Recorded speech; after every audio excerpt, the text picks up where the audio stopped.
Queridos, Romanos capítulo 10, versículo 17. Diz assim a palavra de Deus: de sorte que a fé vem pelo ouvir, e o ouvir pela palavra de Deus. Amém? Põe a mão sobre a Bíblia e diga: Pai, fala ao meu coração hoje. Me ensina, Senhor, a viver a fé. Em nome de Jesus. Diga amém. Pode sentar. Irmãos, a fé, ela nos assegura a vitória, amém? Como é que é o nome desse culto que nós praticamos a Deus toda segunda-feira? Não é o culto da vitória? Mas muita gente quer vitória, mas não quer sacrificar. E é claro que tudo que você faz na vida tem um preço, sim ou não? Tudo que você vai fazer tem um preço. A Bíblia fala que a fé nos assegura a vitória. Lá em 2 Crônicas 20:20, quando Josafá viu seus inimigos lá no deserto de Tecoa, vindo contra ele, a Bíblia diz que Josafá, ele clamou ao Senhor, e ele orou a Deus exatamente a oração que eu tenho ensinado durante esse mês todo. A oração que o rei Asa fez e ontem nós fizemos aqui na igreja. A oração que nos transporta até Deus. Nós temos falado sobre o texto lá em 2 Crônicas, que nos revela o segredo da nossa vitória.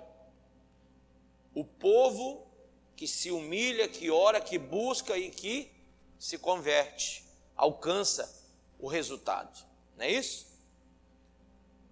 Lá em 2 Crônicas 7,14 fala isso, mas quando a gente vai orientar as pessoas, elas não percebem que são 4 coisas.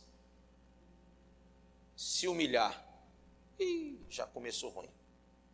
Porque as pessoas não querem se humilhar, sim ou não, pessoal? Elas não querem se humilhar. Mas a Bíblia diz, e eu falei essa semana, que Deus resiste ao soberbo e dá graça aos humildes. Quem lembra? Então, quando aqui em 2 Crônicas capítulo 20, verso 20, Josafá orou, ele recebeu a resposta e disse assim: não temam, ouvi-me ajudar, e vós, moradores de Jerusalém, crede no Senhor. Essa foi a resposta que veio até ele. Crede no Senhor e estareis seguros. Crede nos seus profetas e prosperareis. Amém? Ou seja, sem fé não há segurança nenhuma. Eles estavam cercados e só a fé podia trazer paz para eles. Quando uma pessoa se desespera, é porque ela já entregou os pontos. Então, nós costumamos falar de Deus e falar de fé de uma maneira muito hipócrita. Muitas pessoas, eu vou perguntar só por perguntar, quem tem fé em Deus aqui, levanta a mão. Quem se desespera quando tem problema, levanta a mão. Está vendo? Então, basicamente a gente vê que há uma hipocrisia muito grande no que a gente declara. Vou te mostrar. Quando a gente fala de fé, a gente utiliza exemplos. Eu falei de Josafá, Eu citei o livro de Romanos quando fala sobre a questão da fé, vir pelo ouvir e ouvir a palavra de Deus. E é claro que se eu vou falar a palavra de Deus para você, eu vou citar Abraão, o pai da fé, não vou? Falei ontem. Eu vou citar Jacó, Israel. Eu vou falar de Isaac, filho de Abraão, que tudo que plantava colhia 100 vezes mais. Amém? Vou falar de homens grandes. E aí, nós muitas vezes estamos dentro da igreja ouvindo falar desses homens e negligenciando uma característica que a teologia nos ensina, que é a imutabilidade de Deus. Se você ler atentamente Malaquias capítulo 3, versículo 6, a Bíblia diz: eu sou o mesmo, eu não mudo. Por isso vós, ó filhos de Jacó, filhos de Israel, não sois consumidos. Amém?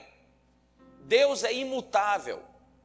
Então, se Deus é imutável, o mesmo Deus que exaltou Abrão, dando-lhe o nome Abraão, o mesmo Deus que fez o milagre na vida daquele homem e em toda a sua descendência, o Deus que abriu o mar vermelho, aí eu vou falando de Moisés agora, o Deus que fez com que o filho de uma mulher que não podia gerar, o Deus que abençoou o ventre dela e posteriormente ressuscitou o seu filho, estou falando agora do profeta Eliseu, o Deus que fez o fogo descer do céu sobre um holocausto, um local de sacrifício,